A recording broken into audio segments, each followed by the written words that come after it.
Lesson 1. A private conversation. Last week, I went to the theater. I had a very good seat. The play was very interesting. I did not enjoy it. A young man and a young woman were sitting behind me. They were talking loudly. I got very angry. I could not hear the actors. I turned around. I looked at the man and the woman angrily. They did not pay any attention. In the end, I could not bear it. I turned around again. I can't hear a word, I said angrily. It's none of your business, the young man said rudely. This is a private conversation. Lesson 2. Breakfast or lunch. It was Sunday. I never get up early on Sundays. I sometimes stay in bed until lunchtime. Last Sunday, I got up very late. I looked out of the window. It was dark outside. What a day, I thought. It's raining again. Just then, the telephone rang. It was my Aunt Lucy. I have just arrived by train, she said. I'm coming to see you, but I'm still having breakfast. I said. What are you doing? She asked. I'm having breakfast, I repeated. Dear me, she said. Do you always get up so late? It's 1 o'clock. Lesson 3. Please send me a card. Postcards always spoil my holidays. Last summer, I went to Italy. I visited museums and sit in public gardens.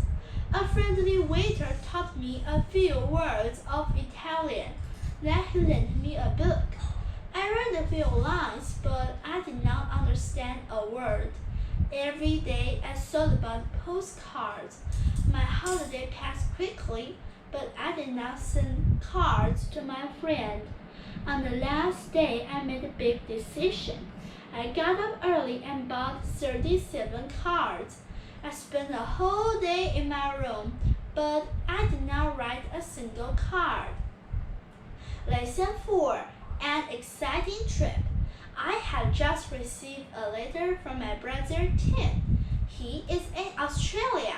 He has been there for 6 months. Tim is an engineer.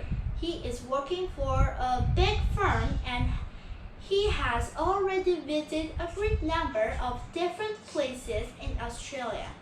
He has just bought an Australian car and has gone to Alice Springs, a small town in the center of Australia.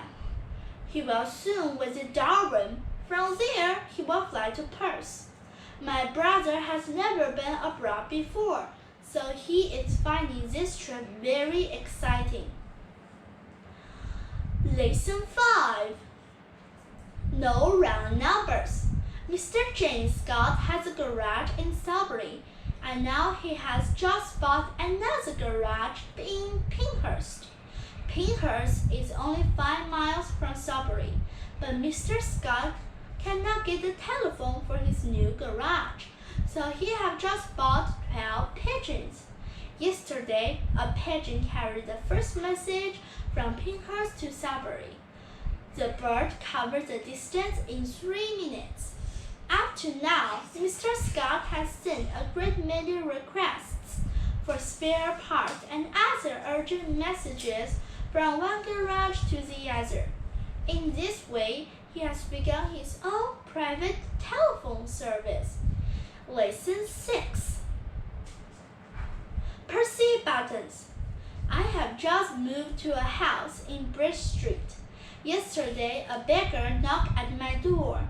He asked me for a meal and a glass of beer. In return for this, the beggar stood on his head and sang songs. I gave him a meal. He ate the food and drank the beer. Then he put a piece of cheese in his pocket and went away. Later, a neighbor told me about him. Everybody knows him. His name is Percy Buttons. He calls at every house in the street once a month and always asks for a meal and a glass of beer. Lesson 7. Too late. The plane was late and detectives were waiting on the airport all morning. They were expecting a valuable parcel of diamonds from South Africa. A few hours earlier, someone had told the police that thieves would try to steal the diamonds.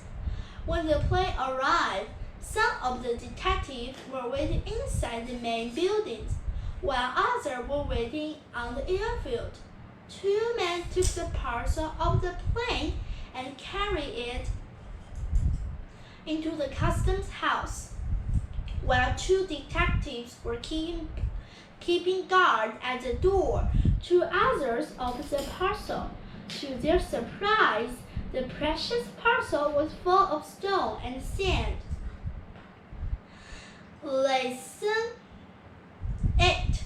The best and the worst. John Sanders has the most beautiful garden in our town. Nearly everybody enters for the nicest garden competition each year, but John wins every time.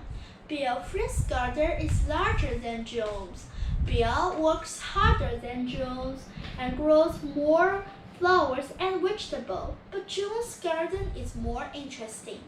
He has made a meat path and has built a wooden bridge over a pool. I like gardens too, but I do not like hard works. Every year I'll enter for the garden competition too, and I always win a little prize for the worst garden in the town.